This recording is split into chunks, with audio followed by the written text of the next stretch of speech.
really the best moment of our life. Nung nandun na kami, nakapila na ko before my turn, kasi Bisaya ko eh.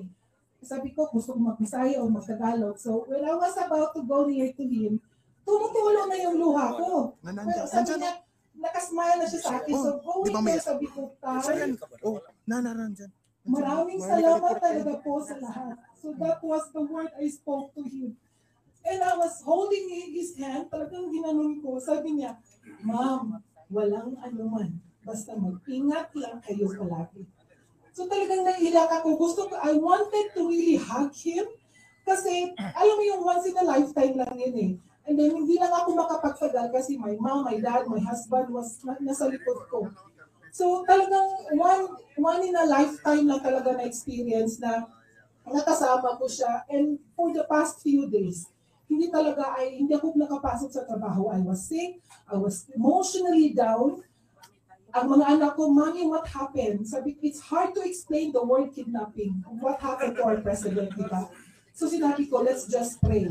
So, nung time na yon, it was a whole day experience. Alam mo si Tatay Digong, sa 8 hours na magkasama kami, 2 oras lang ang formal na pag-uusap. The rest, puro na kami tawanan. Kasi tawanan talaga. Nung nagsalita siya, ang dami niyang kwento. Sabi niya, ayan na namang pinipepen yung basahin kong napakataas. And then, mayroon siyang gum na kinakain. Mahilig siyang magano ng gum. Nung nagsasalita siya, mutik na siyang na-choke pa. So, hak mo yung swing gum. Uy, ano bang Tagalog sa swing gum? Sabi na gano'n. So ngayon, sabi na, lahat ng mga magaganda, umupo dito sa harap, mga ganun-ganun ang sabihin niya. Tapos, nung may pag-umupo ka sa harap, sasabihin niya, sigurado ka ba ma'am na maganda ka? Alam mo yung ganun, very natural talaga ng tao. Yung what you see is, that's Tatay Digong. Parang ayaw niya magbasa ng script, ayaw na magbasa kasi gusto niya natural, spontaneous lang.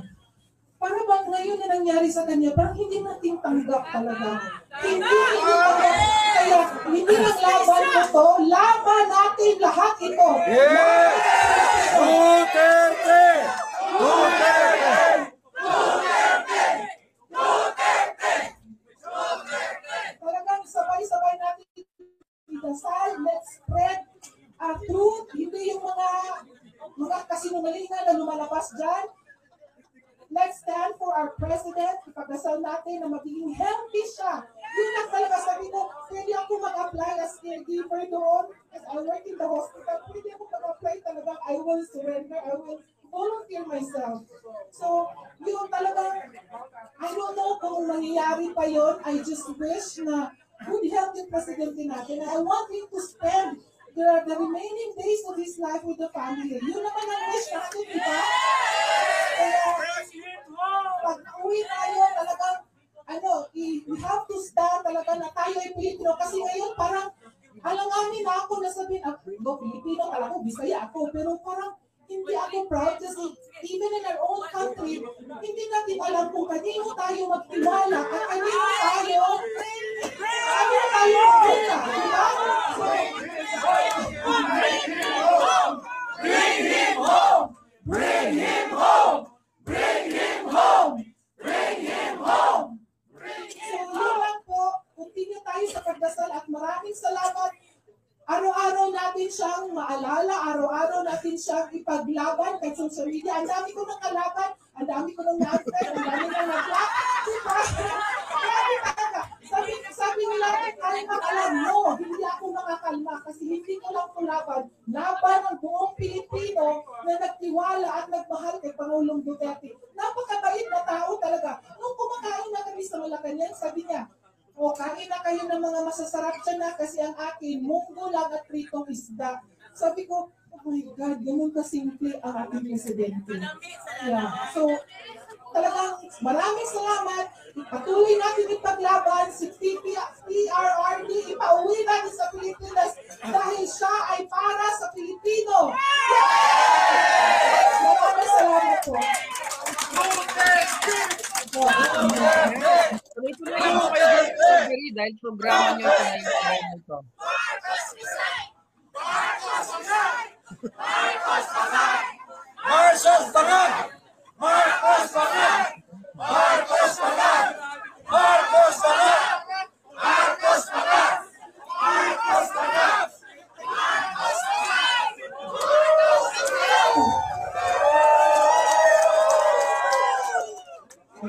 Thank you.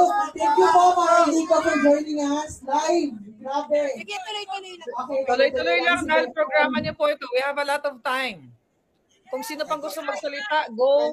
Kwentong Duterte. I'm just yung sa sinabi ni Marian na talagang when na-remember ko na sinabi ni Tatay Dina, hindi daw, pag kumain daw sa Malacanang, dapat yung simple lang, kasi hindi naman daw niya pera yun eh.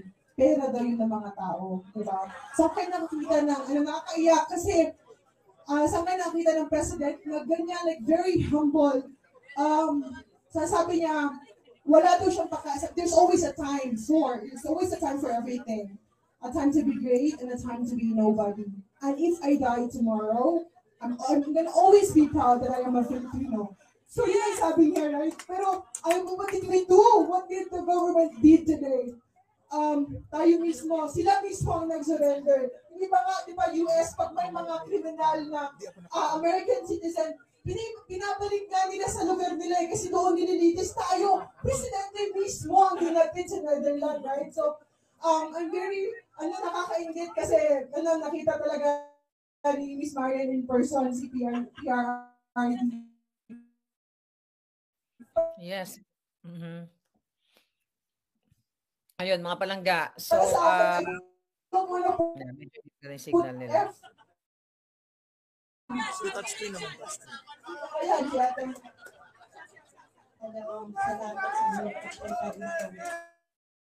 Tuloy-tuloy lang kayo palangga kung may gusto pang magsalita. Tungkol sa experience sa pagbisita sa salamat kay DJ. Siya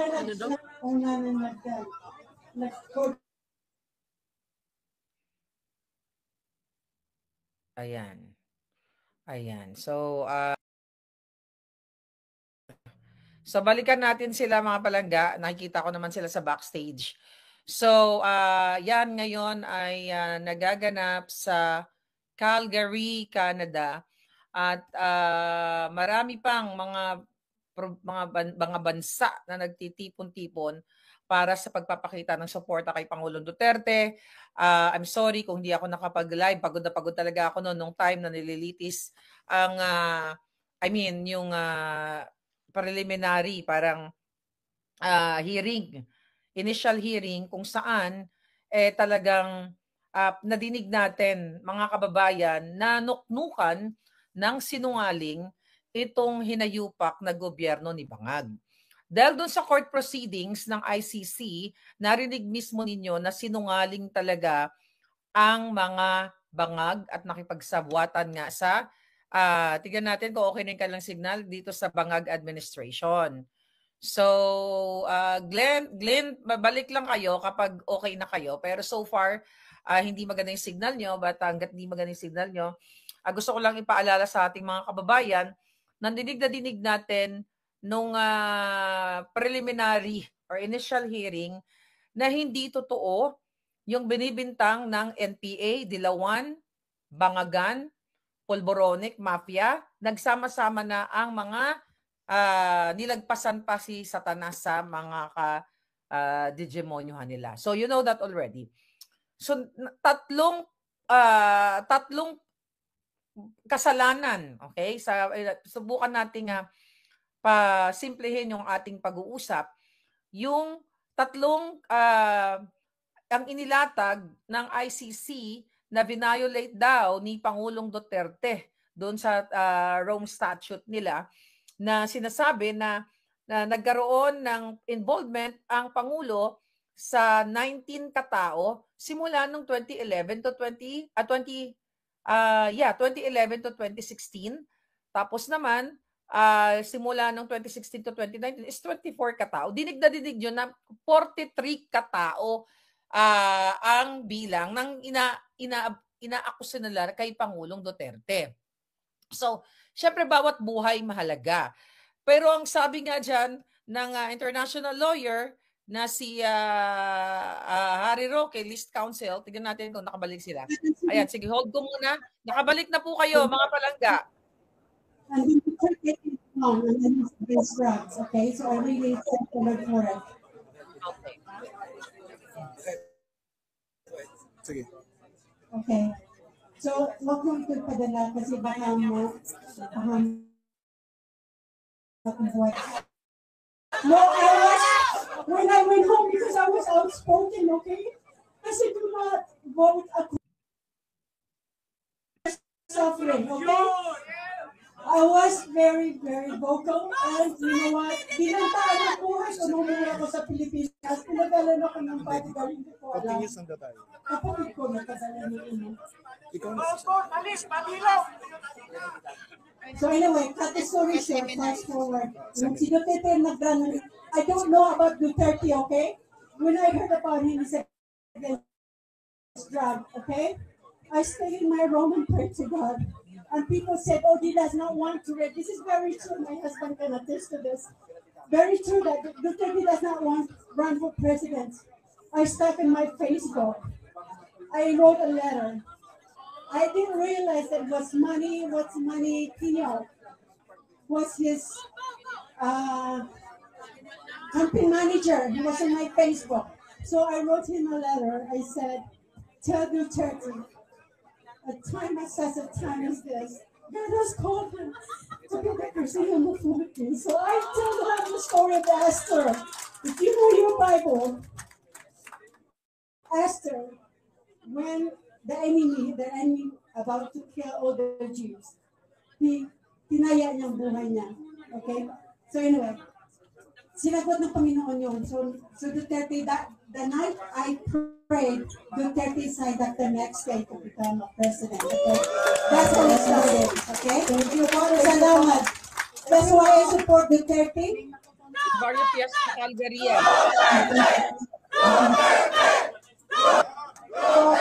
Sorry. Okay. Bring him back. Okay. Yes. Hindi po kayo mabuti, baka po matulong. Okay. Yan. So, ilagay natin muna sila sa backstage at ituloy natin yung pinag-uusapan natin. So, ngayon nga, 2 days ago, nakita natin na hindi totoo yung sinasabi mismo ng gobyerno ni Bangag na 30,000 katao ang nagurgor sa panahon ni Pangulong Duterte.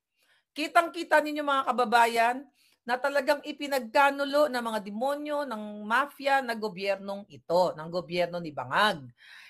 Kung naalala ninyo, di ba, nung nagkaroon ng Ampatuan Massacre, I believe 58 katao ang nagurgor doon. Isang araw lang. Di ba? At yun ay isang araw lang, compare mo doon sa almost 10 years na binabato kay Pangulong Duterte. Meron talagang nagugurgor, pero hindi 30,000. Ngayon, mga kababayan, kitang-kita ang kasinungalingan ng gobyerno ni Marcos dahil ipinagkanulo talaga nila si Pangulong Duterte at ang numero ay hindi magsisinungaling.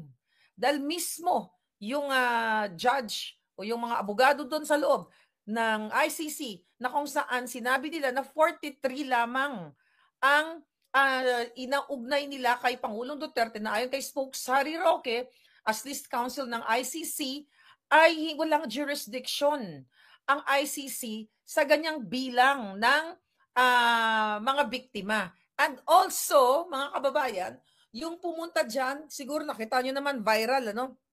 Nakita nyo naman, nagtitrending yung mga litrato, yung mga larawan na ipinapakita ng mga jutang Jenina diyan sa Hague, yung mga makakaliwang grupo, yung mga mga NPA o kahit diyan sa Pilipinas ay mga peking ipakita ko lang, ay mga peking nilalang. I think nandito sa natin sa ating I hope makita nito. Katulad ditong kapo-post pa lang natin. Okay? I hope makita nyo. Hindi. We'll do something. Kapo-post pa lang natin dito mga kababayan. Okay? Na itong gobyernong ito ay nagbabayad sila ng mga tao kasama ang mainstream media, ng mga tao na magpanggap kung na kunwari sila ay biktima ng EJK sa panahon ni Pangulong Duterte. Pero mga palangga, mga kababayan, sila ay hindi totoong mga biktima. Sila ay mga bayaran dahil may mga kamag-anak na nagsasalita na yung mga pinakita mga litrato doon. Right, tignan natin 'to mga kababayan. Right, yan na, ayan, nakita niyo ba yan? Alright. Okay, katulad nito. Oh, itinranslate natin yan. Yan ang dinala nila sa ICC. Ayan, yung picture ng batang yan. O anong sabi dyan?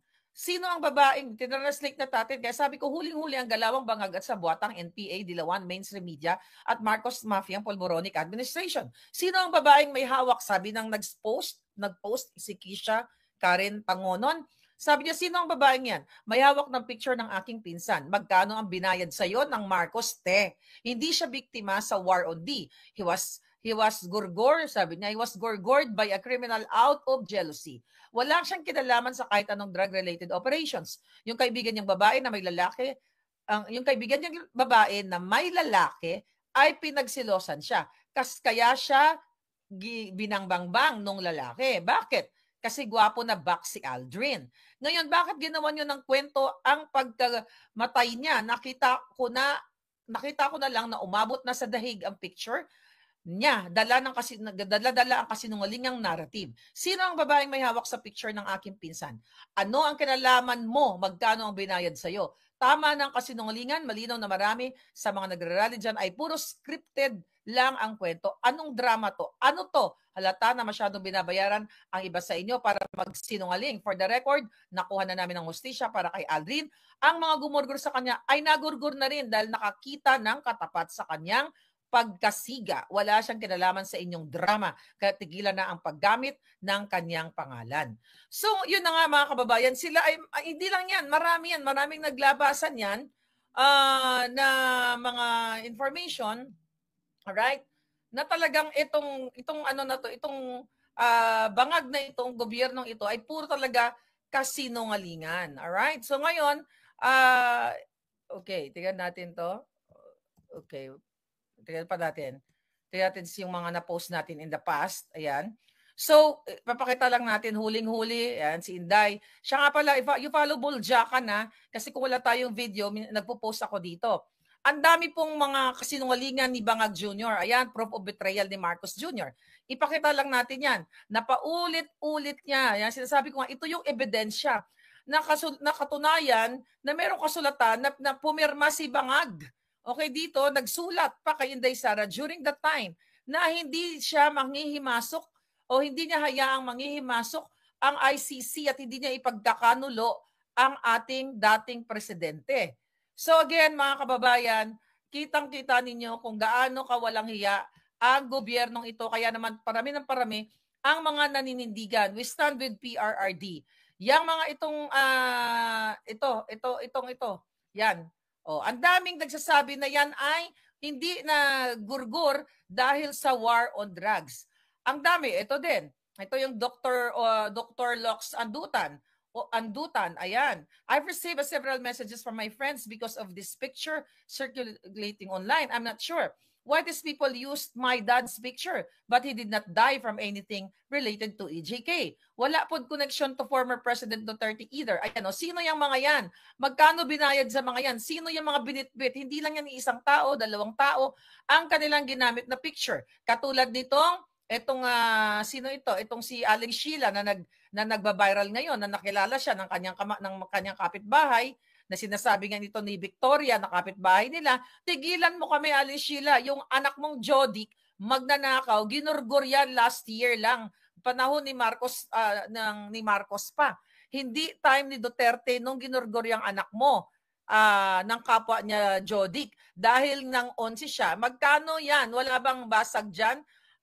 Yung naka-red sa picture frame, taga dito yan sa amin. Ayan, kung makikita nyo po yan, true enough.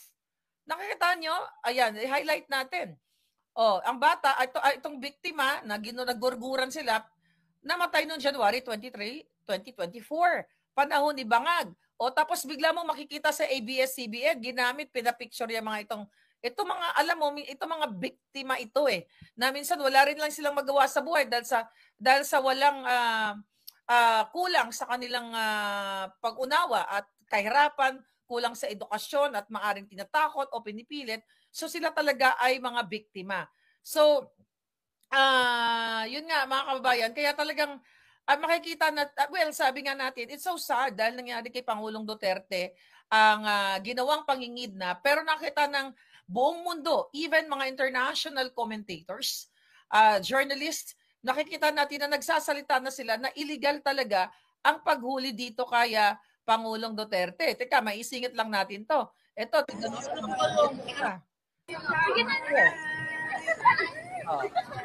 nakita nyo kung gaano ka kita nyo, pinapakita ko lang yung mga kababayan, yung mga na-post yung video ko na tayo, nasa Facebook tayo, but ganun pa man, nakita nyo kung gaano ka-plastic yung si Amy Marcos na kawatan, mga magnanakaw sa kaban ng bayan. Tignan nyo, diring-diri sa inyo, kaya manahimik na, kung ako sa inyo, manindigan kayo dahil tae ang tingin nila sa inyo. Wala nang puwang ang mabuhay sa Pilipinas kung bangag pa rin ang presidente ninyo. Even yung mga bata na yan, tignan mo, nagkakantahan ang kanta dyan, bangag-bangag. Tignan natin. Anong sinasabi dyan?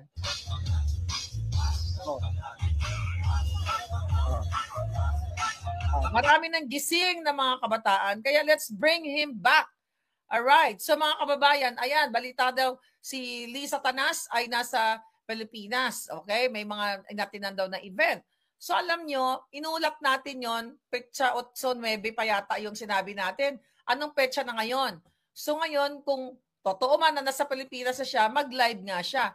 At kasi hodang nakauwi sila si Satanas, ang usapan doon, na-hold ba siya ngayong araw? 'Di ba? Na-interrogate ba siya? Tinanong ba siya ng mga authorities ngayong araw? Hindi. Nung nakaraan pa, 8 pa namatay yung kanilang kasama sa entourage. So, syempre, kung namatay, mga kababayan, okay, tignan lang natin to. Mamaya, papakita natin to. So, kung namatay ng 8, yung kanilang entourage, definitely, 8 siya na-interrogate. Sinabi ko nga sa inyo, meron siyang extended immunity.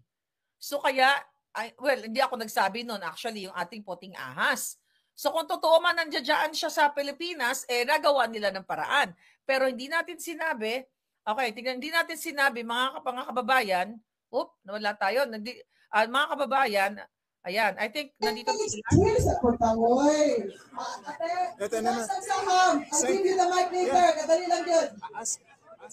Marlene, pwede mo mag-message ng sandali lang before we say goodbye? Wala na ba? Is she still there? Go ahead. Naka-live kayo. Okay, Miss Marlene, pwede po any message for us before we say goodbye po? Okay, ako pala mag-message. Yes, sa lahat po ng mga, akala ko kayo mag-message.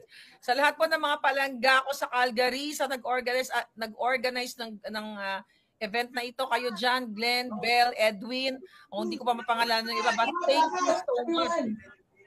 Amazing na nakapag-organize kayo ng ganyang kadaming mga kababayan natin, even a short period of time. Ipinapakita nyo lang sa buong mundo talagang kayo ay hindi trolls, kayo ay tunay na tao, may puso, may damdamin, na sa kabila ng kaalwanan sa buhay nyo dyan sa Canada, ay talagang nag-give time kayo to show your love, your support, not only for PRRD, but for the whole Filipino, sa buong Pilipinas, dahil nararamdaman ninyo, hindi nyo kailangang pilitin o bayaran. Kapag the moment na nakita nyo yung Pangulong Duterte na kinidnap, pinadukot ni Marcos Jr., ni Lisa Tanas, ng mga bangag, nakita nyo naman na inamin mismo ni John Vic Remulla, nakasabwat si Anyo, si Gibo, lahat sila para planuhin ang pagdukot kay Pangulong Duterte. Kaya the same thing na naramdaman ko, na naramdaman nating lahat, ay nagtipon-tipon kayong ganyan. Nakakabilib po at nakakahanga. Hindi, well, it's sad to say na may mga kababayan natin na walang pakialam sa Pilipinas kapag sila ay nagkaroon na ng magandang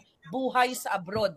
Pero ang mga katulad ninyo na gumanda man ang buhay dyan, pero hindi pa rin nakakalimutan na lumingon sa inyong pinanggalingan sa lupang tinubuan. Diba? Sabi nga ni Rizal, ang taong is it Rizal, yung kasabihan na ang taong hindi marunong lumingon sa pinanggalingan na hindi makakarating sa paroroonan. 'Di ba? At marami very bayanihan yung ginawa ninyo, 'di ba? At talagang ang sa kabila ng lahat na nasa kayo, nasa Canada kayo, ay naramdam pa rin namin yung inyong pagmamahal sa Pilipinas, hindi lang sa paggamit. Yun na, gagamitin ko na si Rizal. Sa sariling wikang Pilipino, di ba? Dahil kahit matagal na kayo dyan, talagang damang-dama namin na talagang kayo ay tunay na Pilipinong nagmamahal sa Pilipinas, sa sariling wika at sa ating mga kababayan. Dahil sa inyo, yung inyong mga remittance, napakalaking bagay kaya nakakapag-survive ang Pilipinas.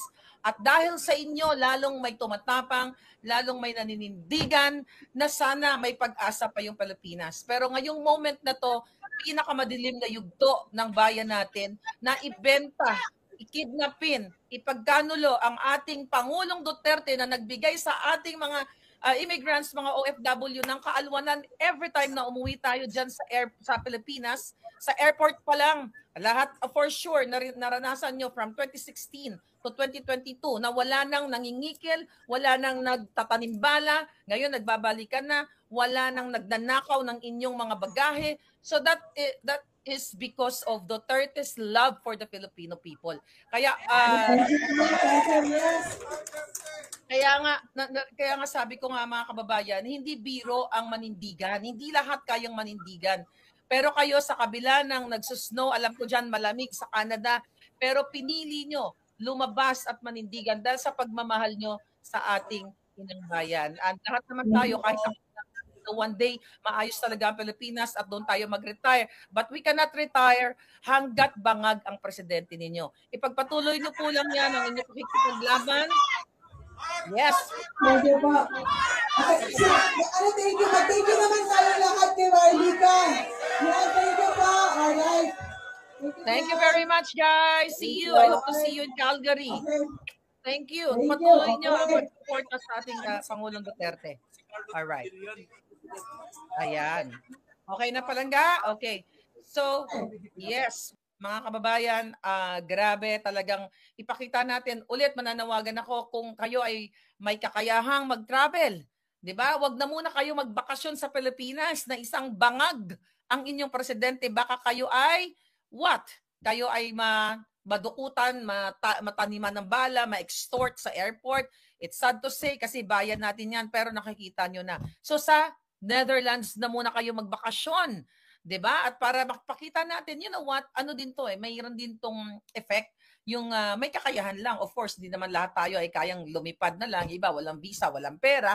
So kung wala kang visa, wala kang pera, dyan na lang tayo sa Pilipinas o kung saan man kayong lugar na roon. Pero may impact ito Makikita ito ng tourism ng Netherlands na teka muna, bakit ang dami pumapasok dito na na mga Pilipino from all over the world. So mapaparamdam natin sa kanila na ganito tayo, totoong solid, na naniniwala tayo na ang Duterte ay minahal ang Pilipinas. Wala namang siraulo na gagastos ng pamasahe, gagastos ng panahon, 'di ba, ng pagod na pupunta kay Pangulong Duterte o sa Netherlands, doon sa The Hague, nang hindi niya nakikita yung magandang ginawa ng Pangulong Duterte. At ngayon, lalong tumitibay, lalo talagang nagiging solido yung ating laban na itong pagkidnap kay Pangulong Duterte ay gawa-gawa lang. Kidnapping talaga. Imagine mo, ilang taon binaboy ng mainstream media. Local, yung mga local na yan ang nag-feed ng mga information sa international. Ilang taon nilang binaboy ang Pangulong Duterte. 30,000, 43, minsan nga 100,000 pa, nakikita mo na ginorgor. Pero yun nga, sa initial preliminary hearing, only 43 at hindi pa nila napatunayan na ito ay talagang inutos ni Pangulong Duterte. Wala silang napatunayan, wala pang napapatunayan.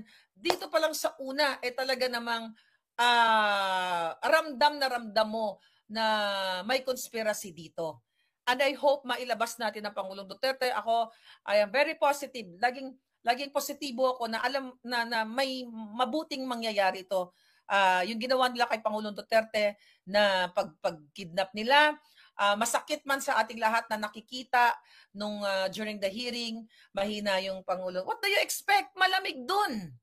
Then, mag-80 na yung Pangulo. At the same time, yung kanyang medical, yung kanyang health, hindi na siya katulad nung 6 years ago. Diba? Siyempre, as we get older, diba, nagkakaroon tayo ng deterioration talaga, speaking, hearing, 'di ba? Kung ako nga minsan din na rin ako nakakalimot ka sa daming sa journey ng buhay mo. So hindi na si Pangulong Duterte na katulad ng malakas pa siya eh. So nakikita natin, although ang sabi ni Pangulong Duterte, 'di ba? Willing siyang harapin. Alam ko, hindi si Pangulong Duterte hindi yan nalulungkot for himself. Hindi yan nalulungkot. I know that kahit hindi ko pa, although nakita ko na siya, kahit hindi ko siya nakakasama araw-araw, katulad ng pamilya niya, ramdam ko yan na daw ay magsalita. Yan ang isa sa mga qualities ng mga Bisaya. Okay?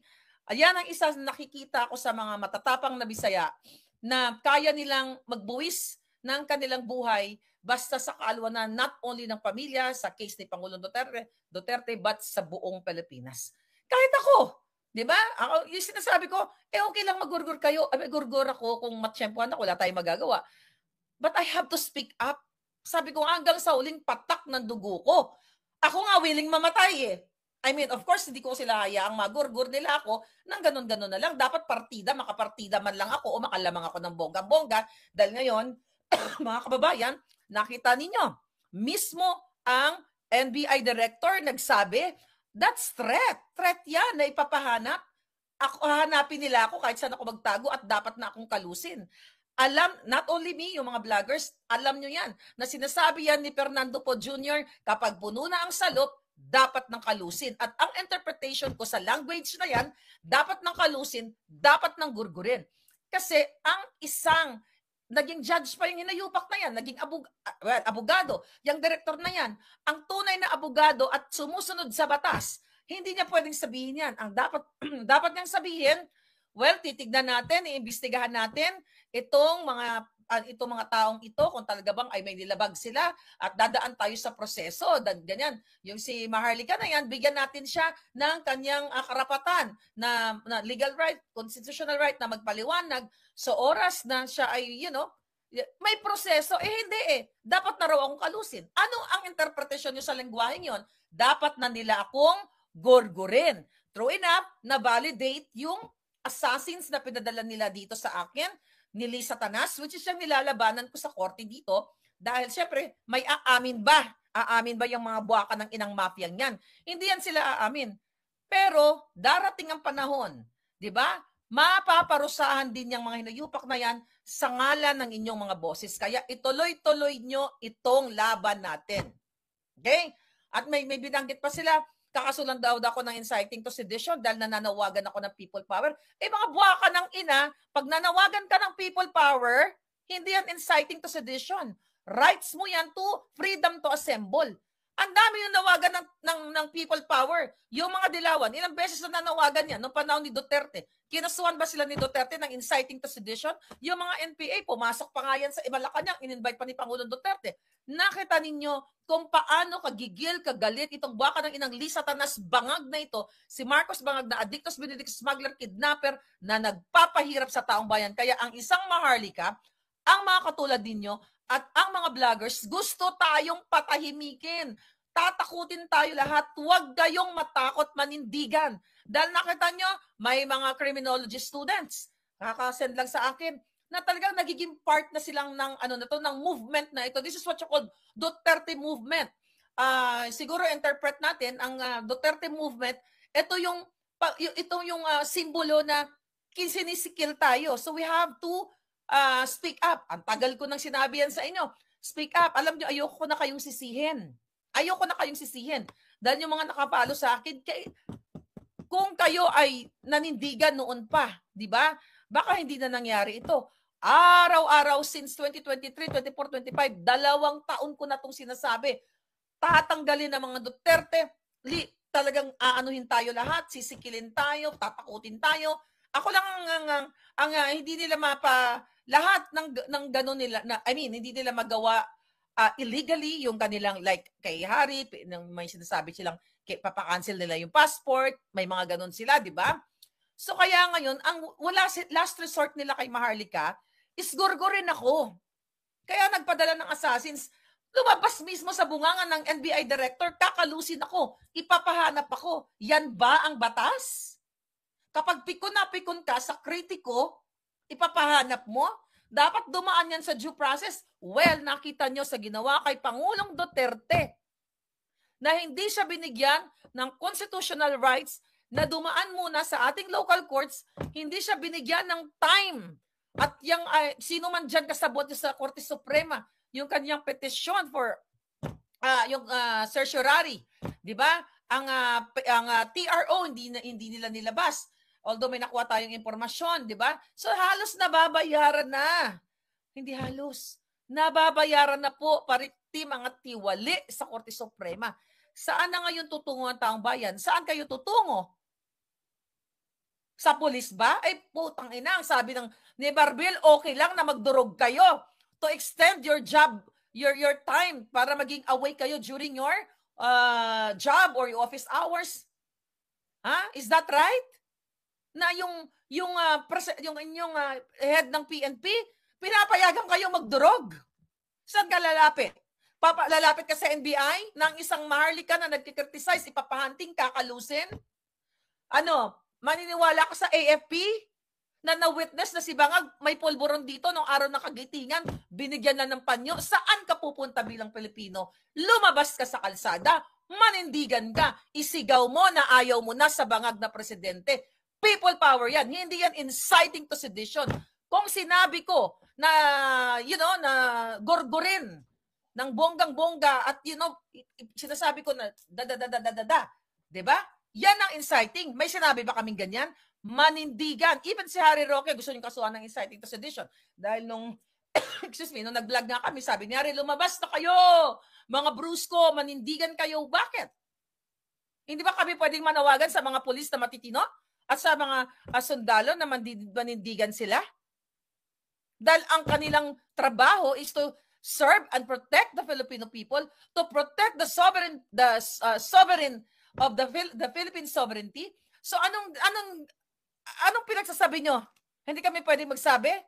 Anong gusto niyo protektan? To protect the Bangag Jr., to protect Lisa Tanas the kidnapper, to protect the Tambaluslos na sangkot sa mga bribery, to protect the Congress and Senate na mga halos lahat kawatan at nakikipag-conspire sa gobyernong Bangag. Wala na kayong pupuntahan kundi kalsada at manindigan. Yan ang sinasabi ko sa inyo. Huwag niyong iwanan, sabi ni Juan de la Cruz, people power, na huwag niyong iwanan ang Pangulong Duterte. Thank you, Mama Harlika. Thank you so much. Marian Taylor, thank you. Okay. Huwag niyong iwanan ang Pangulong Duterte. Kaya nga sa lahat ng may kakayanan na pumunta, ako gusto ko pumunta talaga sa The Hague, sa the Netherlands. Maraming considerations. I'm not sure kung kasi kagagaling ko lang ng bakasyon. It's too much for me. Mga kababayan.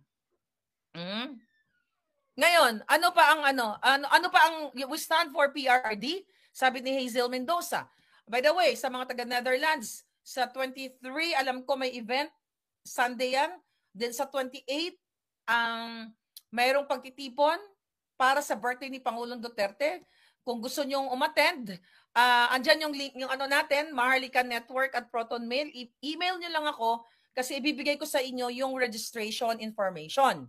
So para makapunta kayo and, kayo na lang muna pumunta, Joy Lab. Okay? Kung kayo ay may kakayahan, may mag-travel kayo, yung mga retired na hindi pa naman ganun ka elderly, nung kaya pang kumaripas, kaya pang maninindigan, you can just go ahead po. So, Joy, thank you so much from Japan. Andyan, marami dyan sa Japan na may mga kakayahan talaga ay na lumipad. Not only that, sa iba't ibang bahagi ng Pilipinas. So, mga kababayan, wag natin, sabi nga from Tagum City. Yes, Okay, from Tagum City, si Brenda. So wag ninyong hahayaan ang Pangulong Duterte ngayon. O anong sinasabi nila nung in-announce natin? O mag-ingat Kayo dyan, mga palangga sa Davao, sa Toril, sa kapitbahay ni Pangulong Duterte, bantayan niyo yung bahay niya kasi baka tamnan ng polboron. Naglabas ka agad itong jutang dyan ng bangag communications na ito, na yun daw ay fake news. Kailan ba aamin yung mga gonggong na yan? Maniniwala pa ba kayo kay Marcos Jr. dyan sa kanilang bangag communications office? Sa bawat sasabihin nila, mga sinungaling, dun pa lang sa pinakita natin na may letter si Bangag.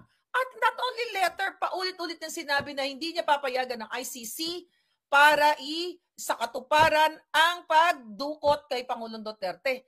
Narinig nyo na sila mismo nag-orchestra. Sila nag-orchestrate. Inamin mismo ng bobong DILG secretary na pinlano nila. Diba? At si Lisa Tanas ang may author niyan. Kitang-kita nyo na talagang kidnapper itong mga ito. Alright? Ang nakakatakot kung mag-declare si Junior ng martial law, sabi ni Isra. Tignan natin kung ano maging impact. Lahat yan may posibilidad. Pero tao ang maninindigan. Okay? Tao ang maninindigan at kapag nanindigan yung tao, baka katulad ng French yan, baka magkaroon kayo ng baka magkaroon ng mga eksenang Maria Antoinette. Diba? Tignan nyo. You know what, yung may mga ganyang eksena na mga nababasa ko, tignan nila. Again, it's about you, mga kababayan. Ang inyong paninindigan, sabi ni Day Abilay, I stand for Tatay Digong. God will provide everything. Yes. Tignan natin. Okay? Hindi sila makasulusot sa, thank you, sabi ni Para, sa tunay na pagbabago, hindi sila makalusot sa social media. Nakita ninyo, even mga mainstream media, ayaw nilang i-report ang mga pagtitipon, ang mga gathering. Kaya nga, yung may mga gathering, tama. So, by the way, bago ko makalimutan, lahat ng may bakasyon sa Europe, yung may schedule na kayo, isingit ninyo ang itinerary ninyo sa Netherlands. Kasi para makasinghot, no? Makasinghot kayo ng kanilang tulips. Alright? Kasi marami silang mga bulaklak. That's my isa pa paborito kong bulaklak. But ganun pa man, isama na ninyo para ipakita natin sa kanila, jutang gin na ninyo. Kinidnap nyo ang aming pinakamamahal na Pangulo, eto kami ngayon. Oy, Netherlands, eto kami, nakinabang kayo sa aming pera, inyong tourism, kumita kayo sa amin, eto ay simbolismo na maraming nagmamahal kay Pangulong Duterte. At ngayon, natatakot na yung mga yan. Natatakot na yung mga bangag na yan. Kasi the moment na sobrang dami ng tao at hindi na nila nakayanan, bababa yan, tatakas siya mga yan. Diba? Tatakas siya mga yan, mga palangga. Tatakas yan si Lisa Tanas o, diba, yung binalita natin na bago nila pinlano yan, yung kapag-kidnap kay Pangulong Duterte, nagdrama siya dito sa Amerika. I think, yes, ito. Baka hindi nyo pa ito nakita. Nakita nyo yan, nag-party-party siya. Yan. Kaya nga sabi ko nga dyan, I think, nakita nyo? Yan si Satanas. Ay, sorry. Nakita nyo? Nag-party-party. Ulitin natin. Kaya natin yan. Yan ang ginawa, working visit daw.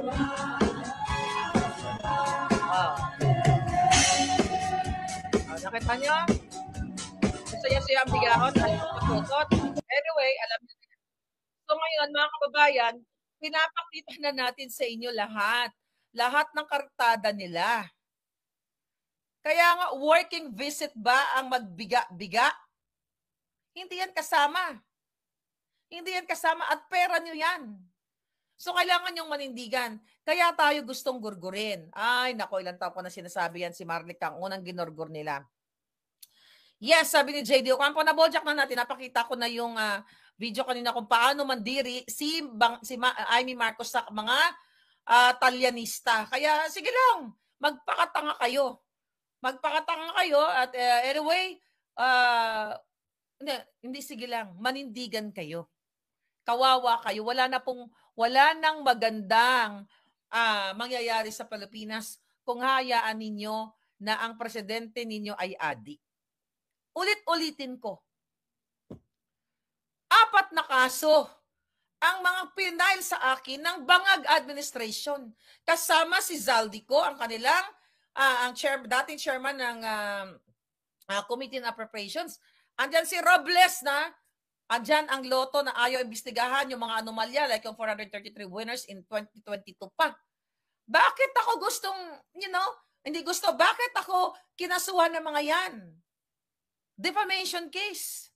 O, di ba? Kasi gusto nila akong sindakin, patahimikin, para hindi na nga nagsalta si Marlica. Sinubukan nga nila akong i-bribe na name it, di ba? Kung anong price ko, di ba? Name your price. Pero pinili kong magdakdak. Pinili kong, salagin ang mga kaletsya nila or salagin ang mga bala kasi sabi ko nga, isang beses lang tayo mabuhay. Ako, bata pa ako, si Pangulong Duterte, mas may edad sa akin, mas nagtaktikman niya na lahat ng good things sa mundong ito. 'Di ba? Nakita niya na ang good and bad sa mundong ito. So, it's sad to say, pero lagi naman niya sinasabi na he's okay, he's done, parang gano'n, 'di ba? Para sa bayan. At ako, even at my age, more than a half of Pangulong Duterte's age, 'di ba? Talagang hindi rin ako takot mamatay. Huwag tayo matakot mamatay, Palangga. Kasi ang mga takot mamatay, duwag. 'Di ba? Ang takot manindigan, hindi naman by the way, hindi naman porket manindigan ka matutsugi ka. 'Di ba? Maninindigan ka lang, hindi ka naman magugurgor. Pero pag natsyempuhan ka, hanggang doon ka na lang. Ganun lang 'yon. So kailangan ninyo talagang kailangan talaga ninyong magsalita katulad ng Calgary, katulad ng mga palangga sa iba't ibang panig ng mundo. Talagang son of dictator is a dictator, sabi ni Okay? So ngayon, mga kababayan, talagang ang nangyayari ngayon, nakita ko yung mga taga-Europa, sila Amy nandiyan, yung mga grupo na Paris, pumunta na kayo doon. 'Di ba? Magtipon-tipon kayo para naging tourist destination na ngayon ang ICC. At makikita nila yan, makikita nila na kung gaano ang pagmamahal ng tao, even may mga foreigners, may mga asawa na foreigners, di ba? Nakikita nila kung paano tangkilikin at mahalin ng isang Pangulong Duterte. At ipakita ninyo na talagang naninindigan kayo na dapat ibalik ang Pangulong Duterte dahil siya ay kinidnap ng Marcos Jr. Ang responsable talaga dyan, si Bangag, ang nagtaksil sa inang bayan. Katulad ni Aguinaldo at ni Bonifacio nung unang nakaraang panahon, si Pangulong Duterte ay pinagtaksilan ng kapwa niya Pilipino. Yan ang katotohanan, mga kababayan. Talagang nauulit, talagang hindi na data uusbong ang Pilipinas dahil ang history ay nauulit lamang na ang tunay na taksil at nagkakanulo sa Pilipino ay kapwa niya Pilipino. Kaya minsan ang hirap, no? Minsan may iba dyan, may kausap ako, may friend ako, na pag pumupunta siya, nasa entertainment industry siya, no? Pag pumupunta siya sa iba't ibang bansa, pag tinatanong siya kung saan siya, sinasabi niya from Thailand o from kahit saan sa Asia, hindi niya sinasabing Pilipino siya. Dahil iba daw ang nagiging tingin sa kanya, iba yung approach. Di ba? Totoo naman yun eh. Rodolfo, we stand with PRRD. So, bring Duterte home. Okay? Bring Duterte home. Tuloy-tuloy lang po tayo. Sa mga palangga ko, wait a minute.